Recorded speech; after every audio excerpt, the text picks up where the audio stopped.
Welcome to the Royal Diaries, Unlocking History. My name is Felicia. My name is Julia. We're sisters who love books, history, and talking about them both. We're doing a deep dive into the Royal Diaries series. Come with us as we learn about the girls who became women that shaped history. Eleanor, the crown jewel of Aquitaine, France, 1136. This is by Christina Gregory. The summary reads, The Diary of Eleanor, first daughter of the Duke of Aquitaine, from 1136 until 1137, when at the age of 15 she becomes Queen of France, includes historical notes on her later life. That is like the least accurate summary of book ever dealt with in my whole life. It's pretty lackluster considering how much stuff actually happens in this book. Yes. So, we have a lot to cover in this one because Eleanor lived a long time, especially when everyone jokes about, what is this, medieval times, you're gonna die at 36? She lived till she was like 82 or something. So, a long time. And she did a lot with that life. Okay. So, just saying, we got a lot of material to get through. So, chop. What'd you think about the book? I was going to say, my loins are accurately girded for this. I did have quite a few thoughts about the book, as you can see, no one else can see. But Julia has once again peppered with sticky notes, choice moments from the book that have stood out to her. Well, just things that, Before we get into the book on the reread, do you remember reading this one the first time? I do remember reading this book the first time. I remember, it was fine. Like, it was enjoyable. Yeah. More so than other ones. But I think that's also because I like Christina Gregory. She also wrote the Cleopatra book, which is also one of the better ones within this series. Yeah. At one point, I think at the end, we're going to have to do our power ranking of the books in terms of quality. Yeah. Yeah. I enjoyed it. I'm also somebody, too, who I just find actual medieval history very interesting. Mm-hmm. And so that was part of the reason why I was just super into it. Yeah, I feel like this book was easier for me when I was younger because I had, how everyone goes through different historical study phases? Mm-hmm. Studying medieval times was definitely a historical study phase for me. The same way it used to be like, I loved ancient Egypt. So at one point, I was all about this time period. So that's why I enjoyed this book when I was younger. But upon rereading it, as soon as I was reading it, I remembered it. Yeah. But initially when I opened the book, I was just, do I remember this book? And no, I do, definitely. Because it was a pretty action-packed one. It was very much a Celine Dion moment of it's all coming back to me now. Very when much so. I first cried, I was like, oh yeah. Oh, this guy. I have been here before. So, do you want me to go over the sticky note? Sure, go through your sticky notes. What stood out to you this time? The first thing that stood out to me, and this is just more of a general comment, but you have the Emma of Cognac, who was supposed to be married to her father, who then gets kidnapped and forced to get married to a duke who's his sworn enemy, who's referred to as the Spider. And this line stood out to me. It seems that the Spider, the Count of Algumet, stole into Emma's bedchamber and carried her outside to a waiting coach. Before the night was over, he had driven to an abbey where a priest married them. Emma had no say in the matter. Now she's just a lowly countess of a husband who can't keep his hands off of the serving maids. And women have absolutely no agency and are not seen as people. They are basically generally property. Yeah. And it's just, wow, I love that beautiful reminder and how far and yet how not far we have all come collectively. Yeah. And then there's another point where her dad, where after he basically has his, I shouldn't be an asshole anymore moment, and then he's planning to go on his pilgrimage, he gave a ruby pendant to one of our cooks and some gold chains to the laundry woman. What they will do with their new wealth, I do not know. Maybe they will buy a pig or a cow, for they cannot own land unless father grants them that to them as well. So again, the main thing that would actually go and allow them to have meaningful generational wealth or to accumulate wealth, which is land, owning property, is just not a possibility to them because Of feudal society, essentially. Exactly. So that stood out to me. And that we have two more. Okay, fam? So there's a great intertextual moment where I'm reading the historian Josephus, who wrote about the Jewish rebellion in the 1st century. There is much about the evil King Herod and other Romans.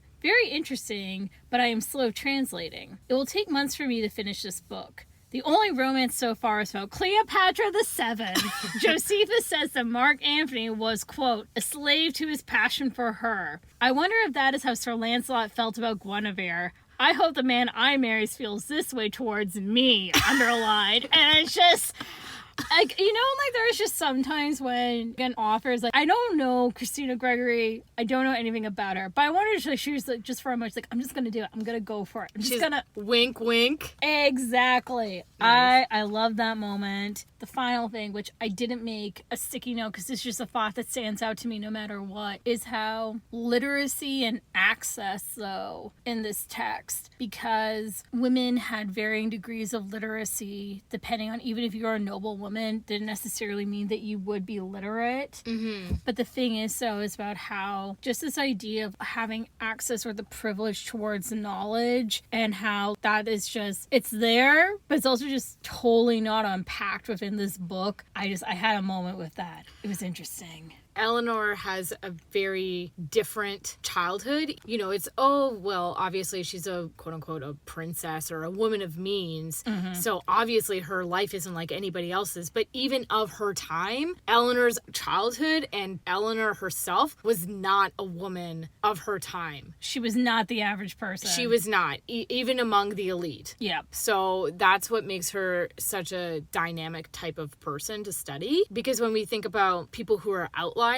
of their time and what impact that actually has. Mm-hmm. What another thing that I thought was well done in this book is her relationship with her sister. Hell yeah. So that was nice because instead of it being just antagonistic or something, they actually did a pretty good job of showcasing how she actually was very close with her sister Petronella and how they were sort of taking care of each other because they were in this sort of a little off to the sideness because their mother had died, and so and their dad obviously was off doing man things and they were being taken care of by their maternal grandmother. So it's nice that Eleanor at least has someone her age to interact with, going through different life transitions and changes too in the book. Yeah, I mean, aside from the fact that, you know, we know her sister actually did exist too, is that there's nothing worse than when you're reading a book and it's, you are not somebody who ever had a sister. I'm like, do you have siblings? Exactly. For you and I, obviously, because, spoiler alert, we're sisters. Yeah, I mean, if you haven't figured out at this point,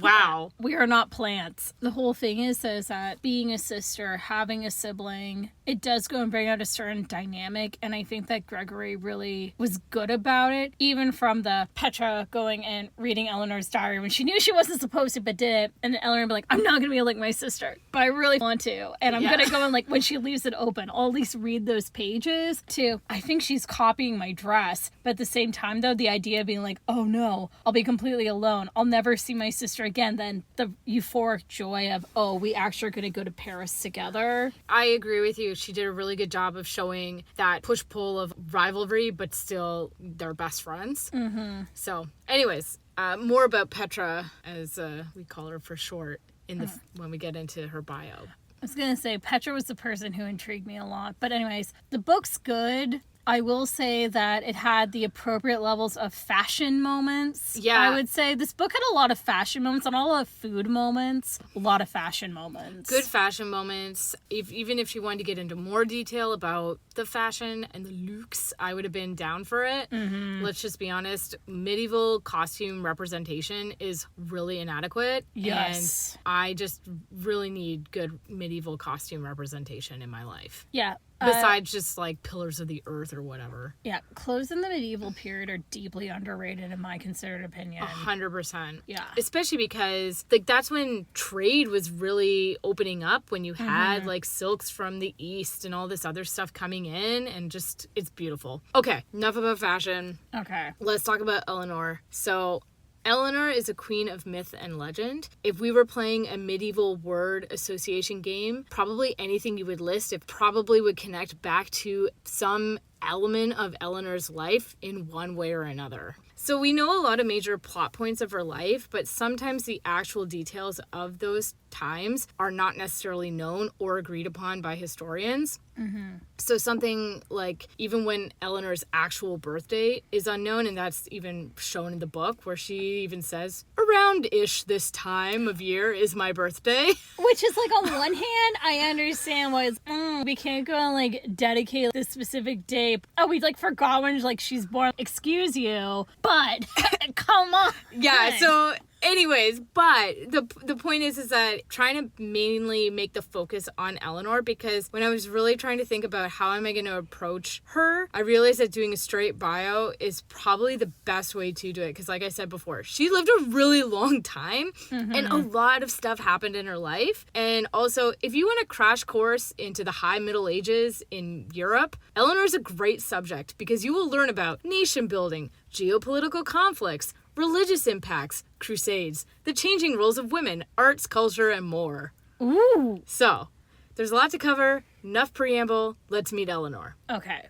Eleanor was born in what is now southern France, most likely in the year 1122. In keeping with tradition, as I said, we don't know exactly when she was born. Her grandfather, William IX, was a known troubadour and troublemaker. A troubadour was a composer and performer of songs in Middle Ages in Europe. He sort of started the fashion. They became a huge movement in history of medieval literature, in addition to being one of the largest movements in secular music, which was a big deal because they were the first poets to write in the vernacular instead of doing Latin or Greek, which had dominated literature of Western Europe for over a millennium.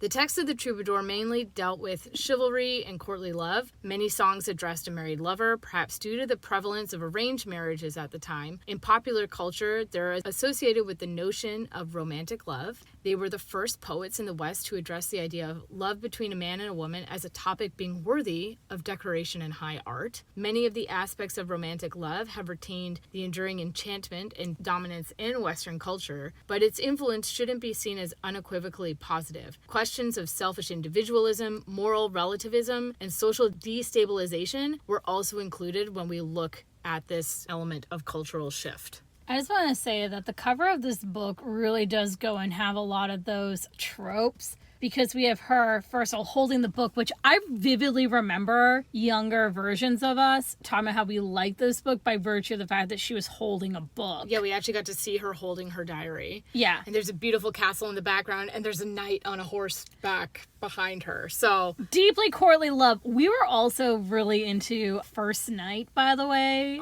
when this book came out. Like, I know. It's Don't add us. Leave us alone. So good. Gosh. So that's the sort of troubadour aspect of her grandfather. But he was also a troublemaker, like I said. He really liked to piss off the Pope. Ooh. He was excommunicated twice. The first time was in 1114 for an alleged infringement on church tax privileges. The second time was for abducting the Viscountess Dangereuse, the wife of his vassal Amory I de la Rochefort. The lady, however, appears to be a willing party. He installed her in the tower of his castle in Poitiers and even painted a picture of her on his shield. His wife, Philippa, aka Eleanor's future paternal grandmother, was away at the time, and she comes home to find this other lady in her castle. So it's big drama. Oh my god. She appealed to her friends at court and to the church, but no noble could assist her since William was their feudal overlord. And so the papal legate, Gerald, who is bald, complained to William and told him to return Dangereuse to her husband. William's only response was, "Curls will grow on your head before I part with the Viscountess." Humiliated, Philippa chose in 1116 to retire to the Abbey of Fontevraud. She did not survive long there, unfortunately. She died on the 28th of November, 1118. How bad do you have to be to get excommunicated by the frickin' Pope twice? It's, okay, you know, I'm gonna let you back into God's grace. We can make this work. You know, like, Fredo, why do you got to go and do this to me? And then you frickin' go and you do that to the Pope a second time? Wow. The balls on this man. The balls. Yes and no. As we will discover, being excommunicated seemed to be a more common thing than I think a lot of us are aware of, but then also had a much bigger impact than we're probably aware of as well. Back to Viscountess Dangereuse. She sounds like a... Dangerous. Oh, get out of here. Sorry. All right. So Philippa's son was Eleanor's father, William X, the Duke of Aquitaine. He married Eleanor de Châteauroux, who was the daughter of the father's mistress, Dangerous, by the first husband. So basically, Eleanor's dad married his dad's girlfriend's daughter from a previous relationship. So Eleanor's grandmother, maternally, was Viscountess Dangerous. So it's the same person. In the book, I'm pretty sure that this lady who's, telling them to be proper ladies, she was a lady who was willfully abducted to be taken to this dude's tower to have her picture painted on his shield. So I'm just, listen here, grandmare. Glass houses, stones, just saying. So Eleanor's name is actually a play off of her mother's name, Eleanor, from Latin al Eleanor, which means the other Eleanor. Oh. So that then got merged and it became Eleanor and Eleanor in English. So her actual name just means other Eleanor. So by all accounts, Eleanor's father ensured that she had the best possible education. She learned arithmetic, constellations, history, domestic skills like household management, needle arts of embroidery, needlepoint sewing, spinning, weaving. She developed skills in conversation, dance, games, backgammon, checkers, chess, playing the harp, singing. Although her native tongue was Poitevin, she was taught to read and speak in Latin and was well versed in music and literature, schooled in riding, hawking, and hunting. Eleanor was extroverted, lively, intelligent, and strong-willed. So, dream princess girl. When Eleanor was around 8, her 4-year-old brother William and their mother died in the castle at Talmont on Aquitaine's Atlantic coast in the spring of 1130. Oof. Eleanor then became the heir presumptive to her father's domain. The Duchy of Aquitaine was the largest and richest province in France. Poitou, where Eleanor spent most of her childhood, and Aquitaine together, was almost 1/3 the size of modern France. The Duchy of Aquitaine was a historical fiefdom in western, central, southern areas of present-day France, south of the Loire River. Its extent, as well as its name, fluctuated greatly over the centuries. It originated in the 7th century as the Duchy of Francia, ultimately a recreation of the Roman provinces of Aquitania Prima and Secunda. As a duchy, it broke up after the conquest of independent Aquitanian Duchy of Waiofare, becoming a sub-kingdom within the Carolingian Empire, eventually subsumed West Francia after the 843 partition of Verdun. So it appeared as a duchy in the High Middle Ages. It pledged loyalty to the Angevin kings of England, and their claims in France triggered the 100 Years' War, which the Kingdom of France generally gained control of the territory under dispute in the 1450s. So Eleanor only had one other legitimate sibling, a younger sister named Ethele, also known as Petronella. In 1137, her father decided to go on pilgrimage, the Way of St. James, the Camino de Santiago, a network of pilgrim ways leading to the shrine of the Apostle St. James the Great in the Cathedral of Santiago de Compostela in Galicia in northwestern Spain. I just want to say that I know that we have a rule where you need to basically embargo yourself on not reading about somebody. But I did want to go and look up the Way of St. James. I was not expecting it to be that far over. I was like, wow. It's a long, long walk. I'm like, dude. He had to cross the Pyrenees Mountains. And then go across the entire top half of the Iberian Peninsula. It's near the coast, the Atlantic coast. Yeah. You go down a few miles and you're in freaking Portugal. That's how far over he had to go. Yeah. It's a huge, huge trek. So why did he decide to do this? So in 1130, William X initially supported the anti-pope, Antiochus II, in the papal schism of 1130. By the way, I wanted to look up papal schisms. Obviously, I knew about this one. Were there other ones? Yes. There were many. This was an ongoing problem where popes would die, they would have their little conclave, and they would have separate ones, and then separate people would be, our person is the real pope. I mean, it's really hard to go and know exactly who the real pope is when it's not being broadcasted live on TV 24/7 until, the white smoke goes out. Exactly. So he was opposed to Pope Innocent II against the will of his own bishops. So in 1134, St. Bernard of Clairvaux convinced William to drop his support of the anti-pope and join Pope Innocent. To make up for his previous wrongdoings, he decided a pilgrimage was a good thing to do.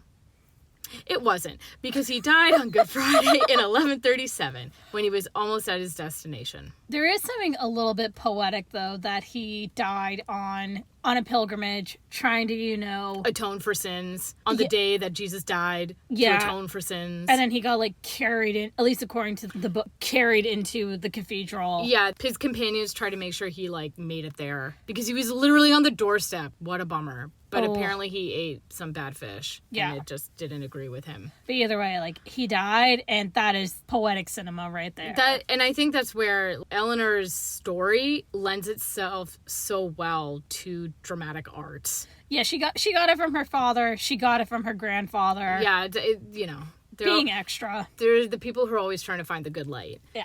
So Eleanor, and this is where that whole thing of her age dispute business comes in, but it's age maybe 12 to 15, but probably closer to 15. Let's go with what the book is saying. Yeah. Then became the Duchess of Aquitaine, and thus the most eligible heiress in Europe, aka the hottest catch. You know what this also makes me go and think of, because you brought up the age thing? You know what bothered me about this book, and it's something that's starting to bother me more? Where is the discussion of periods? We don't talk about periods, nothing like that at all. Yeah, menstruation doesn't seem to exist. All that. But also how she's married for the last 20 pages, and yet, even me, as a small child, they not have sex, and she didn't go and talk about it. I was deeply disappointed. We'll find out. We'll find out, because that probably was actually a little bit more accurate than you realized. No. Anyways, back to this.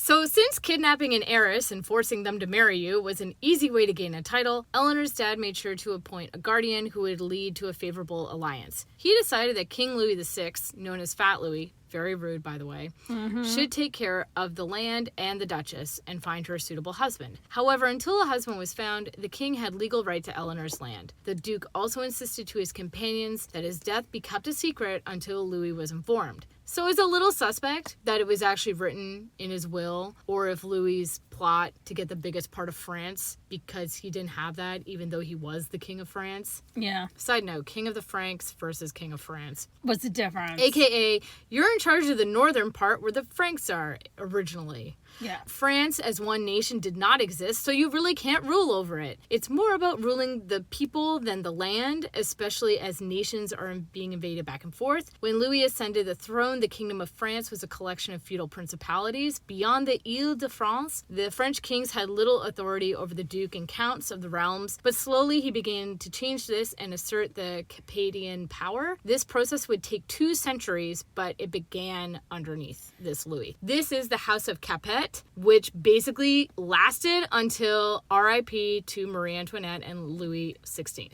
Yeah, I was going to say, to really reach its fundamental zenith with Louis XIV, absolute monarch, and I'm pretty sure it's the rage of all of his. It's all the past stuff that's finally coming to a head. While presenting a solemn and dignified face to the grieving Aquitanian messengers, Louis later gloated when they departed. Rather than acting as guardian to the Duchess and the Duchy, he decided to marry the Duchess to his 17-year-old heir and bring Aquitaine underneath the control of the French crown, thereby greatly increasing the power and prominence of France and its ruling family, the House of Capet. That heir was Louis. Louis had originally been destined for monastic life, but became the heir apparent when the firstborn Philip died in a riding accident in 1131. Louis is a complicated type of person. It's really difficult not to just write him off completely as the worst, especially when his life intersects with Eleanor's. But with empathy goggles on, let's remember he's a bookish religious kid who wanted to be a monk. But now he's a political pawn and he's shoved into the international spotlight. By the way, you know those Bardcore remix songs? Yeah. Her version of Creep is 100% Louis' theme song in my mind. I will include that in the notes so you all can listen to it and just think about that when I read about this guy. Oh my God. So within hours of the messengers delivering the news, the king had arranged for his son Louis to be married to Eleanor with Abbot, not Sugar, it looks like Sugar, it's Suget, in charge of the wedding arrangements. Louis was sent to Bordeaux with an escort of 500 knights, along with Theobald II, Count of Champagne, and Count Ralph or Raoul. On the 25th of July, 1137, Eleanor and Louis were married in Cathedral Saint Andre in Bordeaux by the Archbishop of Bordeaux. Immediately after the wedding, the couple were enthroned as Duke and Duchess of Aquitaine. It was agreed the land would remain independent of France until Eleanor's oldest son, son became both King of France and Duke of Aquitaine. Thus, her holdings would not be merged with France until the next generation. As a wedding present, she gave Louis a rock crystal vase currently at display on the Louvre. Louis gave the vase to the Basilica of Saint Denis. This vase is the only object connected with Eleanor of Aquitaine that still survives. This vase was even old at the time. It was given to her grandfather by a Muslim ally, Abd al-Malik Ibn al-Dawa. Two things. One, that vase totally gets mentioned too in the author's note, which is really cool. Second of all, of course, Moorish craftsmanship has been showing the fuck up for centuries. Because it was like an actual gift from an ally.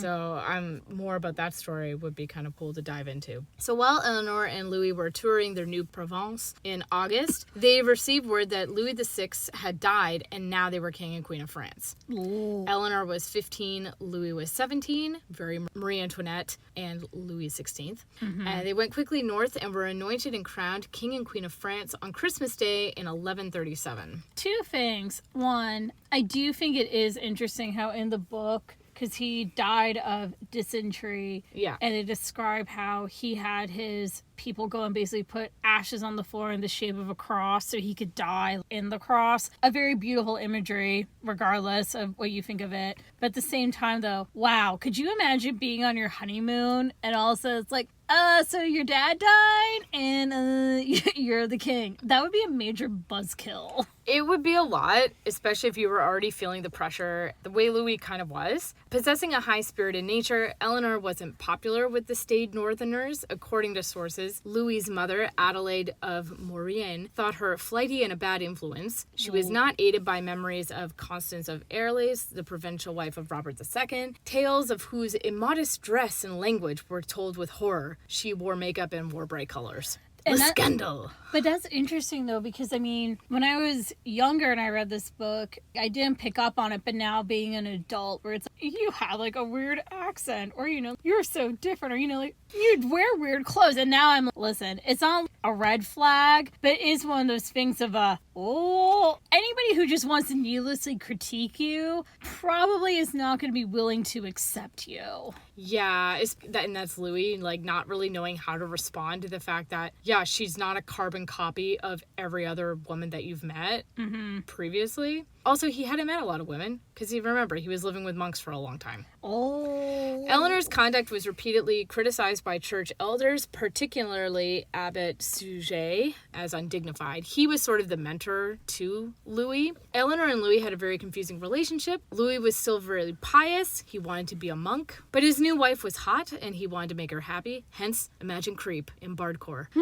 But he didn't want to be happy because that was sinful. So it's a very emotional soap opera. It really does suck when you are with somebody where I want you to be so happy, but this what will make you happy? You being happy with me, but I can't. Exactly. Dude, I feel for you. Listen, having your brother die becomes my stuff times 10. That'd be very difficult to process. You may not be your best. Yeah. So Louis granted her every whim, even though her behavior baffled and vexed him. A lot of money went into making the austere Cité Palais in Paris more comfortable for her sake. Eleanor is said to be responsible for the introduction of built-in fireplaces, first used when she renovated the palace. Shocked by the frigid north after her upbringing in the southern of France, Eleanor's invention quickly spread and transformed domestic arrangements of the time. Wild. And she also was bringing tapestries. And why are these places so stone and ugly? Let's get some color in here. So once again, it's proving that the south of France is, as always,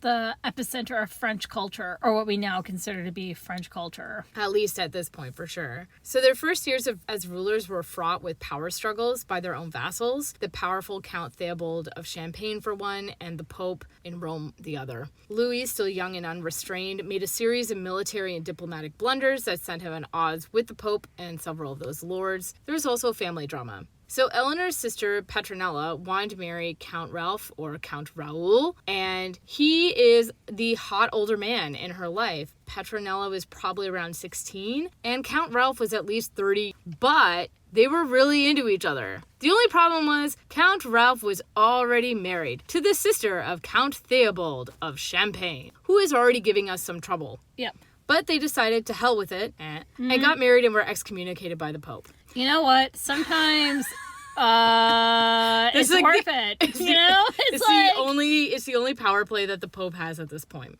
Yeah. The Pope was also upset that Louis didn't let his pick of bishop, Pierre de la Châtre, take up his new position. Louis wanted someone else and had bolted the gates of Bourges against the new bishop. The Pope blamed Eleanor, saying that Louis was only a child and needed to be taught manners. Outraged, Louis swore upon holy relics, so as long as he lived, Pierre should never enter Bourges. The Pope then decreed that everyone in Louis's lands, including Louis, were banned from participating in certain rites in church, or that if they did participate in them, they didn't count. For Louis, whose favorite thing was church, this was the worst. Obviously, this was a great opportunity for Count Theobald of Champagne to rise up against Louis for his sister's honor, and to get the Pope on his side, he invited Pierre de la Châtre to his lands for safety and a screw you to Louis. So family drama plus Pope drama plus uprising drama all comes together. Louis decides to invade Champagne territory. This came to a head with a massacre of hundreds of innocent people in the town of Vitry. During a siege of the town, Louis ordered an attack on one of Theobald's castles. The soldiers complied, and since the castle was made of wood, they used flaming arrows, which soon set the building ablaze. The royal soldiers then attacked the town, throwing torches directly into people's thatched homes,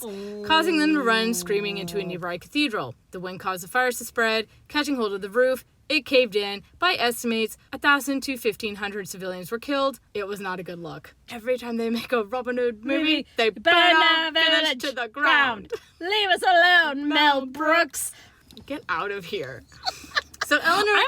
Listen, I'm not a good person, but at least I admit it. That's fine. So anyways, like I said, not a good look. No, not at all.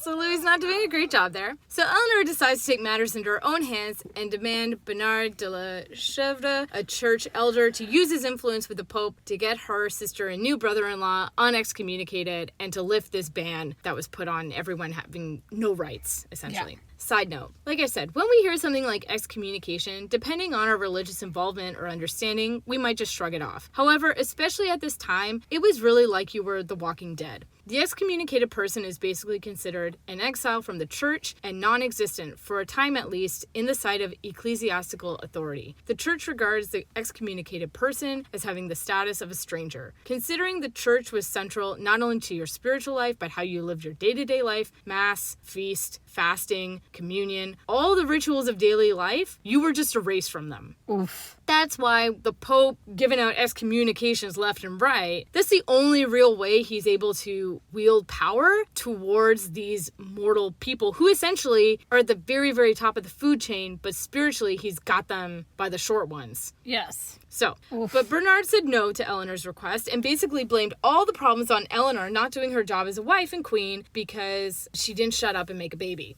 Eleanor told him it's not her fault. She was down to have kids, but Louis basically wanted the church to give him an okay every time they had sex because he still wanted to be pure and a monk, but he also was a king and had to have heirs, so he was just really messed up. So he would have to do these elaborate ritual things and also ask for permission every single time he's gonna be with Eleanor. So it leads us to say this puts on like a big damper on their sex life. So he couldn't basically just be like, okay, let's go and take like a mulligan on this, or until I get a no, I'm taking it as a yes. No, never. So can you imagine every single time there would be like smells and bells and you would just hear random extra chanting, and I guess that would be your foreplay signal. You're like, I guess he's coming tonight. Ooh. Exactly. Ooh. So Bernard felt really bad because he made her cry because she would like basically started crying and saying like, look, I want to have a kid, but it's not my fault. And he told her, look, aim for peace. It'll all work out.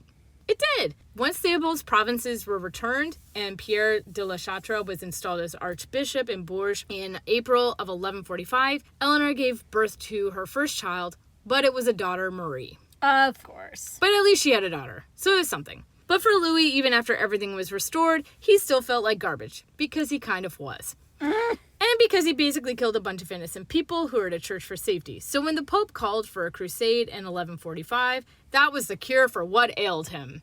You can only imagine what Eleanor is thinking. Here she had a dad who was excommunicated and then tried to do right by the Pope by going on his pilgrimage. Now she's got a husband who's deciding, I got to do right by this Pope and go on crusade. So Eleanor's just being told also says, well, you're not going to be regent in my time of being gone. I'm going to leave my BFF, Abbe Suger, to do everything. And so Eleanor's thinking, what do I want to do? Stick around here with a bunch of people who hate me? Or I'm going on a trip. Eleanor's going on a trip. Vacay! Which is totally how she treated it, and it's kind of amazing. So she joined him on the dangerous and ill-fated journey west. From 1147 to 1149, she accompanied him on the Second Crusade. The crusade did not go well, and Eleanor and Louis grew increasingly estranged. When Louis took the cross to atone for sins, Eleanor went with him in a magnificent and rather than penitent style. She rolled up with wagons, ladies, gowns, jewels, while Louis wanted to wear a sack and be mopey. It's not a bad thing that the crusade failed because, crusades are effed, but also it's just one of those things where it's like, speaking of Mel Brooks, like, what's that? Her Royal Highness's matched luggage. That was essentially Eleanor on crusade, but then also Louis' sad sack look, because he looked like a homeless when they were... when they were attacked, they actually didn't kill him because they thought he was a homeless and they didn't realize he was a king. So it worked for him. You know what? But because they were attacked, because his part was late, because they split up, because he said, Eleanor, your ladies are distracting my men and we need to be penitent. You go off and do your own way there. Yeah. So they split up at one point. So she goes off and with her people and she's just like, whatever. So they keep moving. Louis late with his dudes. They get attacked. Then that's when they're like, oh, he's homeless, and they don't attack him. Then he catches up with Eleanor, blames her because he's like, we were under defended and I could have died. And she's thinking, number one, you told us to split up. Number two, it's not my fault. Just stop being the worst. Stop it. Just all the fighting. It was very bad. I was going to say, when your marriage is truly on the brink, maybe going on an religious expedition to go and kill, innocent Muslim people may not be the best way to go, rekindle the flames that never actually existed. Yeah, let's rekindle the flames as we burn down this village. Exactly. No, they already tried that. Oh. So when they made their way to Antioch, her uncle Raymond was there, and he and Eleanor got along really well. And that's when more rumors about her started. They said that she had an unhealthy and warm relationship with her uncle. This isn't substantiated, and the majority of the smack talk about Eleanor usually comes after the fact. But for Louis, who wanted to be pious but also have the son and heir, this was getting too much for him. The crusade achieved little. He was a weak and ineffectual military leader with no skills for maintaining troop discipline or morale, or making informed and logical tactical decisions. His goal was to get to Jerusalem, but Eleanor knew it was too risky and didn't want to go. Louis didn't care, and he took her with him against her will and continued to Jerusalem with his dwindling army. Louis' long march and back north, where Eleanor was forced to join, debilitated his army and disheartened her knights. The divided crusading armies could not overcome Muslim forces, and the royal couple had to go home. Womp womp. The French royal family retreated to Jerusalem and then sailed to Rome. They actually took separate boats, but then they ended up crash landing and getting there at the same time-ish. And while they were fighting, they actually went to the Pope to say, look, this isn't working between us. But the Pope decided to play love doctor and made them share a room and a bed to fix their relationship. It didn't really work because instead of having a son, they had another daughter, Alex. So it kind of worked. Can you imagine you go to the Pope and you're just like, hey, I need to talk to you about my marriage. He's like, I think you just need to make it work. And so because the Pope said it, that's probably why Louis was, okay, for the second time in my life, I will guess I have sex. Okay, so I don't know who this Pope is right now. I'm assuming that he's not like Rodrigo Borgia. No. But it's like, dude, what qualifications do you have to be a marriage counselor? Like, I am married to God. No, you're not! You're God's left on earth! He's like, I know all about marriage. It's a holy thing. I'm holy. Therefore, this is how you should wholly make marriage work. Oh! So they're back in France, and in 1151, in the midst of all these difficulties, Geoffrey Plantagenet and his son Henry traveled to Paris. They were present to negotiate over the Duchy of Normandy, but their journey would change Eleanor's life. Geoffrey was a powerful figure, and he was married to Empress Matilda, the daughter and heir of King Henry I of England. During Geoffrey and Henry's stay, more gossip circulated about Eleanor. This time, it was whispered that she had struck up a relationship with Geoffrey, who is many years her senior. Basically, anytime Eleanor talks to a dude, it starts rumors. Of course. Which is probably because every time she tries to talk with her husband, he's a weirdo. I'm a weirdo. I'm a creep. Yeah. this is basically it for Louis and Eleanor. They needed an heir. They really didn't work as a couple. So on March 21st, the 4 archbishops, with the approval of Pope Eugene, maybe the one who tried to play love doctor, granted the annulment on the grounds of consanguinity within the 4th degree. Eleanor was Louis's 3rd cousin once removed and shared common ancestry with Robert II of France. Their daughters were declared legitimate. Children born in a marriage that was later annulled were not at the risk of being bastardized because when the parties married in good faith without acknowledgement of impediment, children of the marriage were legitimate. I like how that did not go and apply to Mary Tudor. Mary Tudor at all, yeah.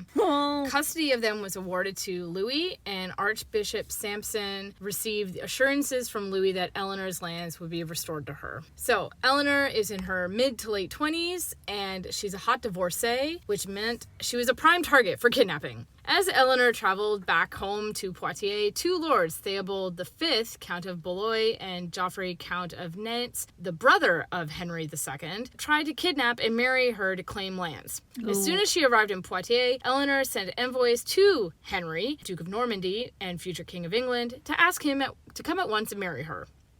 On May 18th in 1152, Whit Sunday, 8 weeks after her annulment, Eleanor married Henry without the pomp and ceremony that benefited rank. So, who is this Henry II, or to be second? So he was the son of Empress Matilda and Geoffrey Plantagenet. Matilda was the heir presumptive of England, who had been denied her throne because of Stephen the Pretender. Boo! However, Stephen had tentatively agreed that after his death, Matilda's son could take the throne because it was a boy, and the rightful order of things would be restored. Obviously, Stephen did not, follow through with that. Yeah. Henry had to fight and take back his claim to the throne, but regardless, that was sort of the idea behind it. The young king lacked visible majesty. He was a stocky build with a freckled face, close tawny cut hair, and gray eyes. He dressed carelessly and grew to be bulky, but his personality commanded attention and drew men to his service. He was a good companion with a ready repartee in a jostling crowd, but he displayed an ungovernable temper and could be heartless and ruthless when necessary. Restless, impetuous, always on the move, regardless of the convenience of others, he was at ease with scholars, and his administrative decrees were the work of a cool realist. So personality-wise, what we know of Eleanor, very self-possessed, and they're similar, versus Eleanor and sort of wet blanket Louis. Fun fact, Eleanor, besides being independently wealthy, was also Pete Cougar because she was 11 years older than Henry. Henry and Eleanor were also half third cousins. Another common ancestor, Ermengarde. Ermengarde.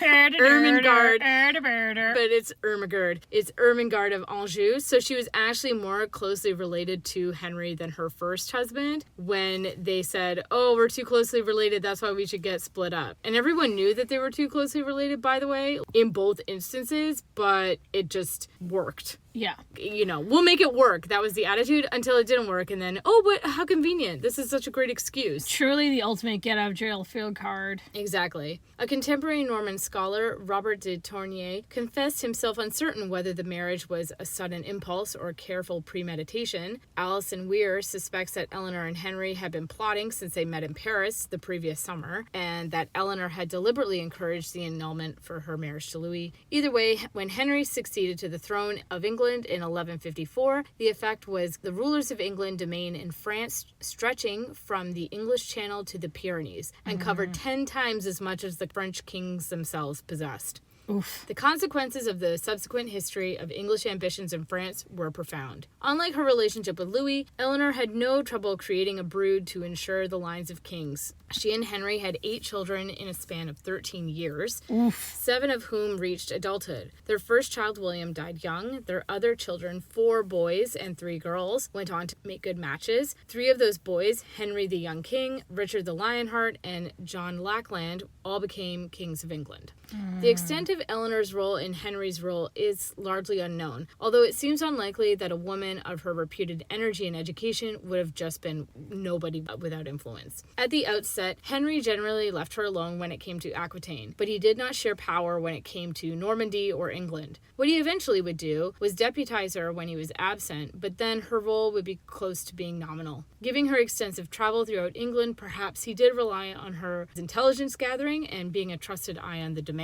Given that that Henry was the son of a woman who claimed England for her own birthright, it's safe to think that he didn't believe women were as inferior as many men did in the 12th century. What a concept. Because he did seek his mother's advice. What is possible, though, is having grown up watching her claim be thwarted time and time again, he's aware that there was little appetite in England for a woman in power, so he never attempted to push Eleanor into a spotlight. As such, for their first nearly 2 decades of marriage, Eleanor's life was wholly traditional, ceremonial, supportive, and filled with pregnancy and childbirth. So this is one of those things where, like I said, we know what she was up to, but we don't know a lot of the details at this time. So Henry was called back to Normandy in January of 1155, and Eleanor stepped in as regent. To those who knew her, she was lauded for her wisdom and intelligence. Although she was not in a position to bring sweeping policy changes, she was an able administrator. Her letters show that she was completely at ease in her own authority, highly conscientious of her position, and insistent that she be obeyed. For all what she signified, England enjoyed the free flow of trade with Aquitaine, including an influx of wine and silk. So the finer things of life. The way she made Paris not so drab, she did the same thing in England. Doesn't surprise me. Eleanor's relationship with England mirrors that with her husband. At times it seems it's built on good faith, amiable and solid. At others, it's not hard to get the sense she viewed it as glorified business arrangement. Used to the more luxurious standard of living, England was not up to snuff in the 12th century, even in London. So Henry's court was masculine, hectic, and without much ceremony, so Eleanor did little to do sophistication. Instead, the luxury she personally enjoyed were mostly within the privacy of her own apartments. Which is interesting because in the book, there is reference to King Arthur, Lancelot, Guinevere, the pinnacle of courtly love, which is in England. And yeah, like on one hand, low-key, you never know how they might have felt about each other, but they were able to go and be married to each other for more than 2 decades, which says something better than her previous marriage. Yeah. But at the same time, though, England did not actually go and embody its own mythology. Well, not really, and also because we have to remember, too, that with the Norman conquest, that really changed the perception of, before it was like, you didn't really outset rule England. It was more like England was almost viewed as a colony of Normandy, of Norman conquest. So you would mostly spend most of your time in Normandy, and England you would use for your raw materials. In late July 1156, Eleanor left England to join Henry in Anjou with 2 younger children. In October, the young family made progress through Aquitaine, and in December they celebrated Christmas in Bordeaux. It's during this time that Richard was conceived, and by February 1157, Eleanor and her children had returned to London. Henry didn't join them until April. From birth, Richard was one of, if not the favorite child of his mother. In place of the deceased William, her firstborn son, he was intended to succeed his mother in Aquitaine, so she took special joy in preparing him for the future of ruling her homeland. As she recovered from childbirth, Eleanor joined Henry on progress for the next several months, taking them through northern England, Scotland, and back down through the country center. So this lady is like consistently on the move whilst being pregnant and or postnatal. Think about travel times back in the day too. It's not like you're on a nice road. You're in like a litter on a bumpy dirt road with mud and a bunch of other elements. It's not cushy road trip. You go and you look at final like holdouts of monarchies. It's the ones who are like, and we will never leave this place ever. Those are the ones where it's within a couple generations, it all falls apart, right? Yeah, so they were trying to sort of keep things in line. That's why they're running around all these places. It's not because do you feel like traveling? It's more, do you feel like subduing a rebellion? Or like, being seen and then adored by our people because they see us and then they feel connected to us and then they think that we're useful. Something like that. So, unfortunately, all was not happiness and joy for Eleanor and Henry. Henry was a philanderer, which obviously was not cool. By late 1166, Henry's notorious affair with Rosamond Clifford had become known, and Eleanor's marriage to Henry became terminally strained. So, she had one husband who didn't want to have sex, and then she has another husband who wants too much sex, aka not with her. In 1164, Eleanor's third daughter Matilda married Henry the Lion of Saxony. Eleanor remained in England England with her daughter for a year prior to Matilda's departure for Normandy. In December, Eleanor gathered up her movable possessions in England and transported them on several ships to the Argentine. Christmas was celebrated in royal court there, and she appears to have agreed to a separation from Henry. She left for her own city of Poitiers immediately after Christmas. Henry didn't stop her. On the contrary, he and his army personally escorted her there before attacking a castle belonging to a rebellious family. Henry then went about his own business outside of Aquitaine, leaving Earl Patrick, his regional military commander, as her protective custodian. When Patrick was killed in a skirmish, Eleanor proceeded to ransom his captured nephew, the young William Marshall, who was left in control of her lands. Wait, say an actual, like the William Marshall? Yeah, William Marshall. She rescued him. Wow! I'm just saying, she hits a lot of people. By the way, shout out to Rex Factor. They did a great special episode podcast about William Marshall, so check it out. I'm just saying, if you want to know about he was there every single time. He was there. Also, for any of my gaming fans who might be listening, he does go and pop up in some capacity in the video game Vampire. Check out that game. It's great.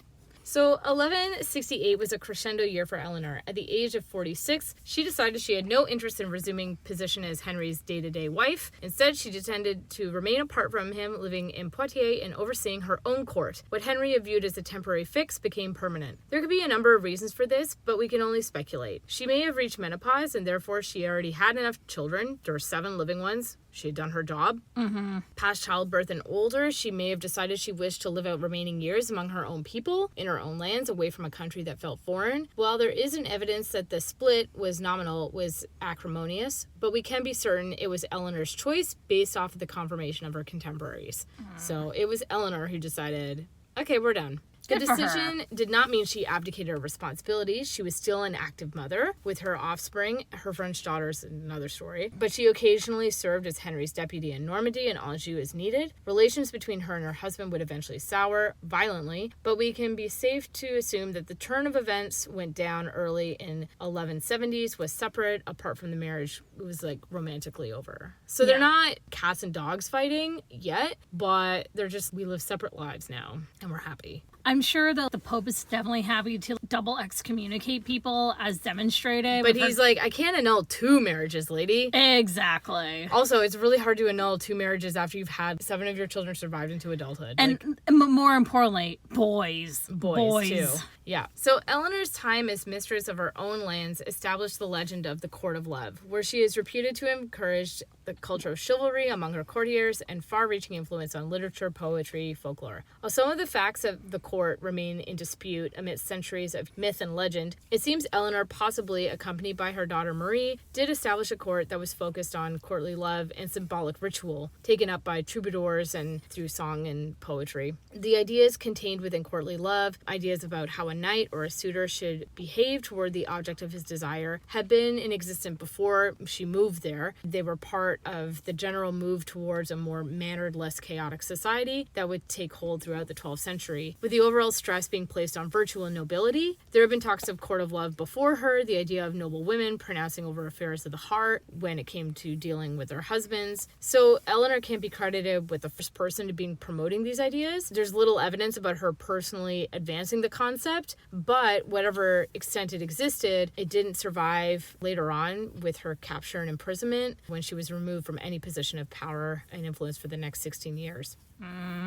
So that whole thing of, Knights of the Round Table and Lancelot and Guinevere and all this other stuff, there's an association with there was a time when it was real, and it was real with Eleanor. And that was more of a romantic idea that really came out of when a lot of the folklore tales and texts were written down in the 1800s, because Victorians were really into medieval times. So when you think about how modern people are really into Victorian stuff, Victorians were really into medieval times. I mean, that's when you go and you have Robin Hood goes and gets written down for one of the first times. And Maid Marian actually gets written in as an actual character, because before in the tales of Robin Hood, it was just Robin Hood and his bros. Yeah. And then the Victorians are like, this is really potentially homoerotic, so we better get a girl in there. Let's put in Maid Marian. Or then you go and you have Sir Walter Scott with Ivanhoe. All that business. All of the Victorians were just LARPing around, basically. Yeah. So in 1170, Henry crowned his eldest son, also named Henry. not confusing, to be a co-regent with himself. But this was more about the title, and his powers were really just not there. So this led young Henry to revolt in 1137, which some historians believe was either at Eleanor's instigation or at least it happened with her blessing. Henry the young king then fled to France, after which Eleanor had sent her other sons. She may have also tried to rally support for her sons against the father with the nobility in the southern of France under her dominion. So now it's on like Donkey Kong. Ooh. There was a general revolt at the baronage of England and Normandy, supported by her ex-husband, Louis in France, and William the Lion in Scotland. He's like in his monk habit. You know what? Maybe I made a mistake. Maybe I'm working on my third wife. Maybe I made a mistake. He's like, maybe I should show myself to be a man. And so he decides to finally fight again. Yes. So Henry's reputation was at a bit of a low, considering he murdered Thomas Becket, Archbishop of Canterbury, a huge drama. A little bit awkward. But he reacted energetically and settled matters in Normandy and Brittany and crossed to England, where the fighting continued for a year. On July 12th, in 1174, he did a public penance at Canterbury, to finally make things right, considering he killed Thomas Becket in a church. I'm really so sorry that, I did this here. I'm really sorry. No. Yeah. Either way, the next day, the King of Scots was taken at Alnwick, and 3 weeks later, Henry had suppressed the rebellion in England. So Henry had this on lock. I made my penance. I stopped this king. I stopped the rebellion. Now it's time to wrap this shit up with my kids and my meddlesome wife. In the aftermath of the revolt, Henry and young Henry swore not to take revenge on each other's followers. Young Henry agreed to the transfer of disputed castles to John, but in exchange, the elder Henry agreed that the younger Henry could get 2 castles, and he got about £1,500. For some reason in my head, I'm just thinking, I am hydrated as hell and listening to Sheryl Crow. I'm doing fine, Henry II. Pretty much, as everyone's burning around him. But that's the biggest thing, though. So he's, hey, Dad, sorry I rebelled. No worries, son. Here's the castle and some money. It's cool. Wow. Richard and Geoffrey were also granted half the revenues of Aquitaine and Brittany, respectively. Eleanor was eventually captured by Henry II when she tried to leave her territory of Poitiers for Rouen, and after that, Henry held her secretly for about a year before anyone learned of her whereabouts.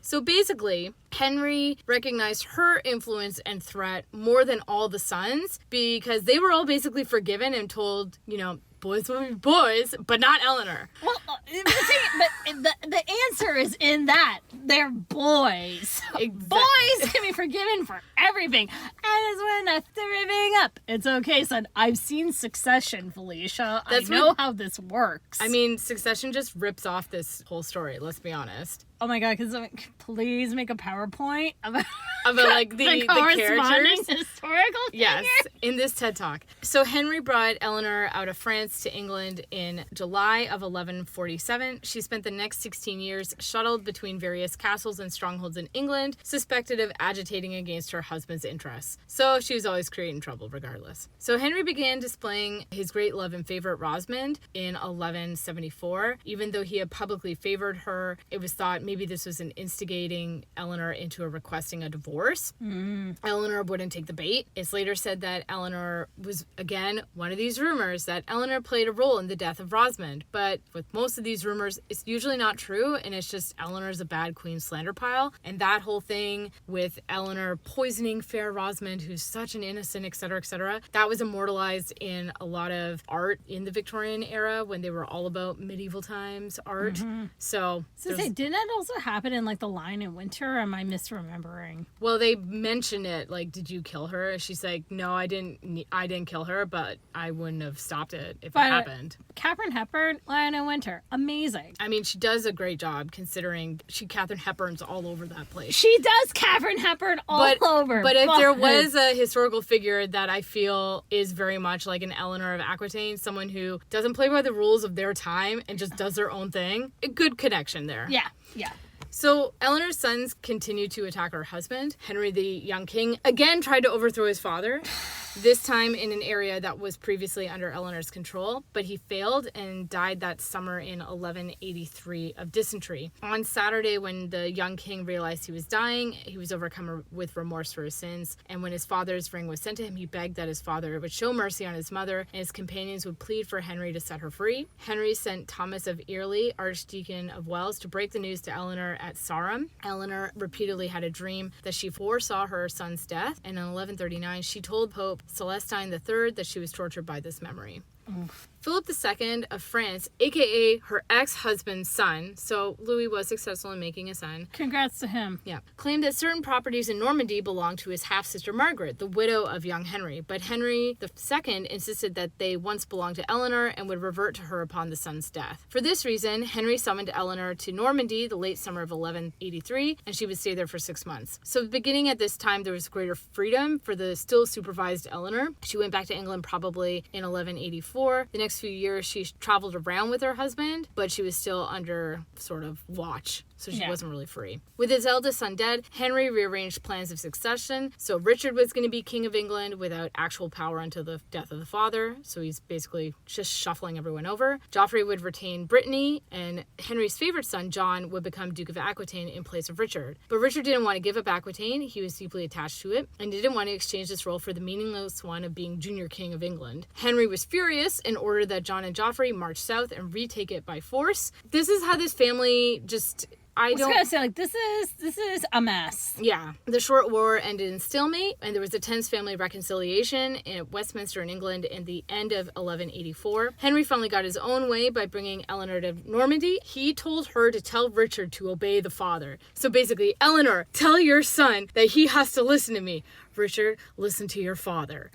You know, it's kind of, here's the thing, is that it really goes to show that it doesn't matter who you are, when you are, where you are. Family bullshit is family bullshit. Yeah, it knows no time and no bounds. Truly. So Eleanor remained Henry's prisoner until his death in 1189. Upon the death of her husband, Richard was the undisputed heir, and one of his first acts of king was to send William Marshal to England with orders to release Eleanor from prison. He found at his arrival, her custodians had already released her. Of course. Because you know that Eleanor just said, do you want to do this? And they just probably put down their swords and were like, just please leave. Yeah. Eleanor rode to Westminster and received oaths of fealty from many lords and prelates on behalf of the king. On her release, she had a greater public role than ever. She actively prepared for Richard's coronation, was the administrator of the realm when he went off to crusade, and she ruled England in Richard's name, signing herself Eleanor by the grace of God, Queen of England. Good for her. And after his capture by the Duke of Austria, when he was coming back from the crusade, she collected the ransom and went in person to escort him to England. So just imagine, she is the one who gathers up all this money, and then she's the one who hikes butt all the way over to Austria, Germany area. And she's in like her 60s, 70s at this point.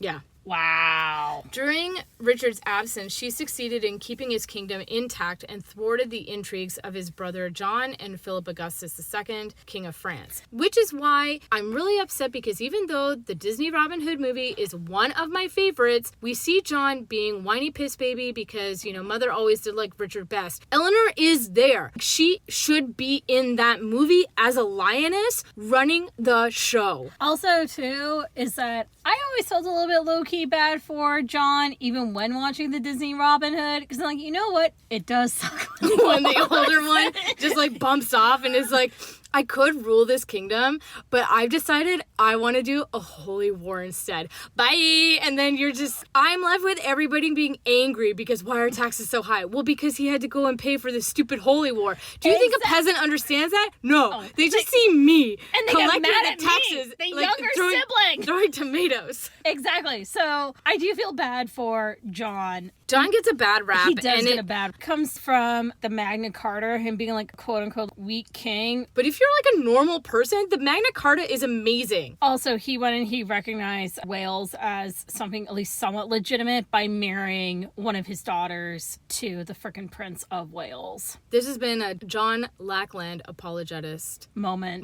Da-na-na-na. Okay. In 1199, Richard died without leaving an heir to the throne, and John was crowned king. Eleanor, nearly 80 years old, fearing the disintegration of the Plantagenet domain, crossed the Pyrenees in 1200 in order to get her granddaughter Blanche from the court of Castile and married her to the son of the French king. So she basically did the journey-ish that her dad did and died when he was in his 40s. She's doing this when she's close to 80. She sounds like our grandmother. She 100% is Betty. By this marriage, she hoped to ensure peace between the Plantagenets in England and the Capian kings of France. At the same year, she helped defend Anjou and Aquitaine against her grandson, Arthur of Brittany, thus securing John's French possessions. In 1202, John again was in her debt for holding Mirabeau against Arthur until John, coming to her relief, was able to take him prisoner. John's only victories on the continent, therefore, were due to his mother. Yeah. She died at age 82 in 1204 at the monastery of Fonteveux in Anjou, where she had retired after the campaign in Mirabeau. Her contribution to England extended beyond her lifetime. After the loss of Normandy in 1204, it was her own ancestral lands and not the old Norman territories that remained loyal to England. She had been misjudged by many French historians who noted only her youthful frivolity and ignored the tenacity and political wisdom and energy that characterized the years of her maturity. She was beautiful, just, imposing, modest, humble, and elegant, and the nuns of Fontevraud wrote in their necrology, a queen who surpassed almost all the queens of the world. So, like I was saying way at the beginning, defying so many male-imposed status quo rules, Eleanor was remarkable. Not only for being the wife of 2 kings and the mother of 3, how many famous men owe much to their wives or mothers? During the 12th and 13th centuries, women were perceived as inferior to men in the eyes of everyone. Women were considered undesirable for holding land, as a family dynasty would lose its territory once she was married. They were seen as tools for politics, individuals who could be married off and secure alliances for the patriarch of another family. Eleanor is remembered in history as one of the great leaders, patrons of the arts, matriarchs in the Middle Early Ages, and a significant historical figure in history's timeline. Regardless of whether the court of love existed as a place where women could be arbitrators of rules, Eleanor's court of love had important cultural implications about the nature and concept of love and romance, shaping contemporary thought on the matter. Eleanor's reputation and her courtly influence is mostly intact, and this looming influence has transformed her into a cultural legacy worth examining. Her shaping rules of chivalry are worth acknowledgement. Eleanor not only left that cultural legacy, but she wielded and maneuvered significant political power in France and England.